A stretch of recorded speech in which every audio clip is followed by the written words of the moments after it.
Hello everyone. Thank you for being here today. Myself, Saman Parameswarappa. I'm here to present my dissertation project, leveraging machine learning and smart devices to promote active living. The main route map or outline for the presentation is introduction, background and context, aim, objectives, questions, literature review, methodology, challenges and ethics, key findings, discussion and implications, limitations, recommendations, conclusion and references.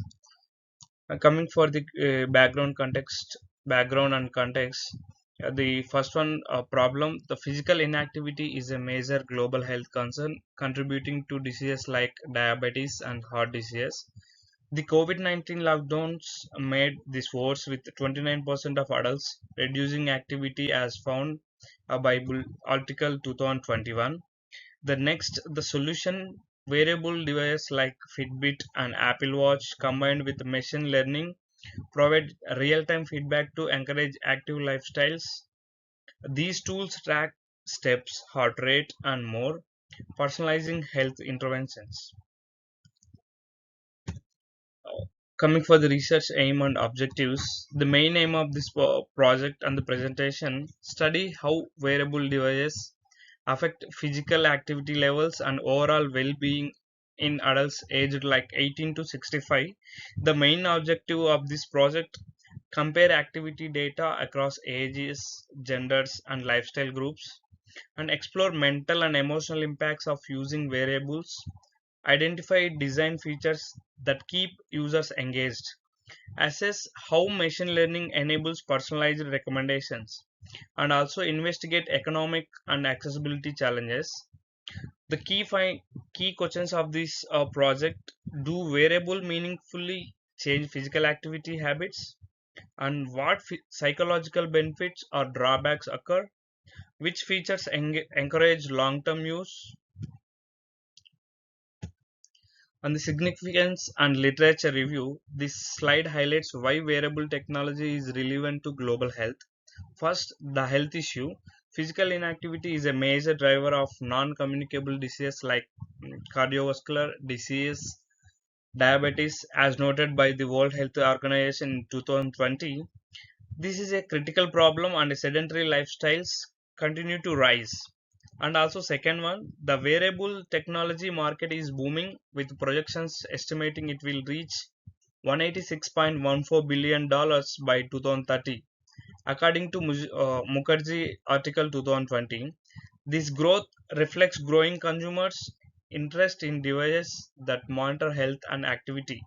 Finally, I used two theoretical frameworks to ground this study. The health belief model suggests that people adopt wearables when they see clear health benefits like tracking steps and calories. The self determination theory emphasizes how autonomy and competence, feeling in control and capable, boost motivation for sustained use. Research and methodology: I used the LifeSnaps dataset combining Fitbit Sense and self-reported SEMA data.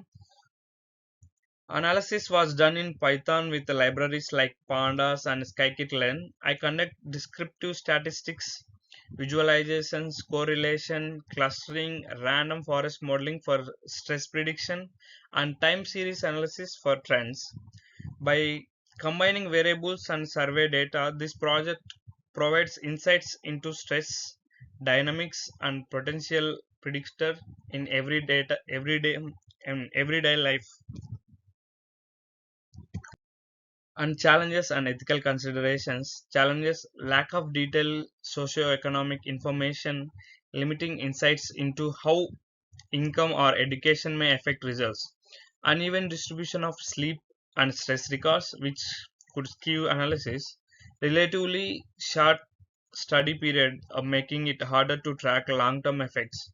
Ethical considerations: all participant data was anonymized to protect privacy. Participants gave informed consent before taking a part. The study received formal ethical approval from Cardiff Metropolitan University. On key findings on physical activity, daily step counts aligned with the WHO moderative activity guideline. with a right skewed distribution showing most users at moderate levels and some highly active.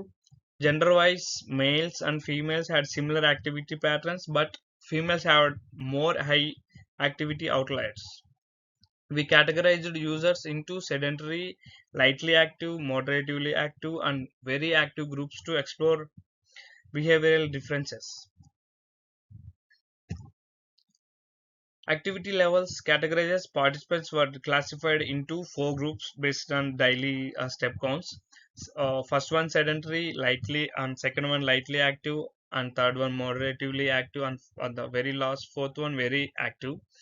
This grouping helped in identify behavioral trends and differences across age groups, genders, other demographic variables.